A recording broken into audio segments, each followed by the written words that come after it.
দুষ্টু কোকিল ডাকে রে কুকু কুকু কুকু কুকু মনে বাঁশি বাজে রে কুকু কুকু কুকু কুকু। আজ চলে আসলাম গাজীপুরের ঐতিহ্যবাহী রথমেলায়। প্রতি বছরই গাজীপুরের এই মেলাটি হয়ে থাকে। এইবার 20 দিন ব্যাপী এই মেলাটি অনুষ্ঠিত হয়েছে। প্রতি বছরের মতো এই বছরও মেলাটি জমে উঠেছে। মেলার মূল আকর্ষণ রথটি মেলার একটি নির্দিষ্ট স্থানে রাখা হয়েছে। একটা বড়সড় পরিসরে প্রতি বছর এখানে রথমেলা অনুষ্ঠিত হয়ে থাকে। মেলায় বিভিন্ন ধরনের মিষ্টি ও মুখরোচক খাবার পেয়ে যাবেন।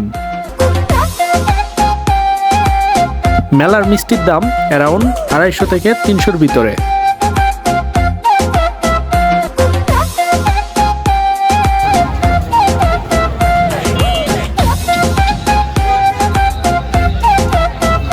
গাজীপুর রথমেলা হচ্ছে গাজীপুর একটা ঐতিহ্যবাহী রথমেলা। এখানে প্রত্যেক বছরে একটা মেলা হয়। প্রচুর মানুষের সমাগম ঘটে এই মেলায়, প্রচুর ভিড় হয় এই মেলা। এখানে আসছে, আমার সাথে আছে ছোট ভাই শাহিন। শাহিন সাহেব হাই। মেলা আসছিলাম, মেলা আসছে, কি কি দেখছো? অনেক সুন্দর, খালি বেডি আর বেডি, সুন্দর সুন্দর বেডি। যাই হোক, এখানের মেলাটা ঐতিহ্যবাহী একটা মেলা হওয়ার কারণে আশেপাশে যত মানুষজন আছে সবাই এখানে ভিড় জমায়। আর সার্কাসের ব্যবস্থা করা হতো, কিন্তু এইবার আনফরচুনেটলি সেটা আসে নাই।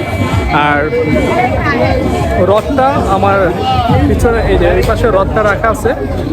7 দিন পরে আবার টান হবে। গুলি করে বেলুন ফোটানোর কাজটা আমি খুব ভালোই পারি, মিস যাবে না একটি নিশানাও। চোখে চোখে কথা বলো, মুখে কিছুই বলো না, ভালোবাসার নামে কেন করো শুধুই চলো না। এই বেলুন ফোটানোর জন্য 8টা গুলি করতে পারবেন 20 টাকা দিয়ে। কিছুই বলো না, ভালোবাসার নামে কেন করো শুধুই চলো না। মেলায় আসলে এই চানাচুরটা ট্রাই করার চেষ্টা করবেন। দাম হচ্ছে 20 টাকা করে। আগে বুকটা করে আ আ উ, দুষ্টু কোকিল ডাকে রে কুকু। Roller ice cream. যারা এই আইসক্রিমটি খেয়েছেন তারা এর স্বাদ সম্পর্কে জানেন, আর যারা খান নাই তাদেরকে রিকমেন্ড করব আইসক্রিমটা ট্রাই করে দেখবেন। যদিও মেলাতে এটার দাম প্রচুর, 50 টাকা এবং 100 টাকা কাপ পাওয়া যায়। অন্যবার যেটা 50 টাকা এবং 30 টাকায় পাওয়া যেত।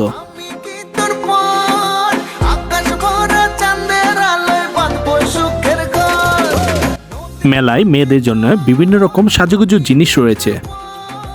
তুমি সুখ যদি নাহি পাও, যাও সুখের সন্ধানে যাও।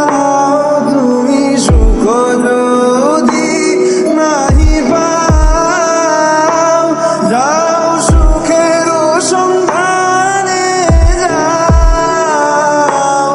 আমি তোমারে পেয়েছি হৃদয় মাঝে। দুপুর থেকে রাত 12টা পর্যন্ত এই মেলাটি জমজমাট থাকে। আপনারা যারা বাচ্চা নিয়ে মেলাতে আসবেন তারা অবশ্যই বাচ্চার হাত ধরে রাখবেন, নয়তো এই ভিড়ে হারিয়ে গেলে পাওয়াটা খুব মুশকিল হয়ে দাঁড়াবে। মেলায় বেশ কিছু ফুচকা ও চটপটির দোকান রয়েছে। যারা ফুচকা চটপটি খেতে খুব পছন্দ করেন তারা অনায়াসে এখানে চলে আসতে পারেন। মেলা দেখা হলো, প্লাস বিভিন্ন জায়গার ফুচকা চটপটি ট্রাই করে দেখলেন। গাজীপুর রথমেলার যে কোনো প্রশ্ন জানার থাকলে কমেন্ট করতে পারেন। আজ এখানেই বিদায় নিচ্ছি, দেখা হবে নতুন আরেকটি ব্লগে। তুই চলো না, থাকলে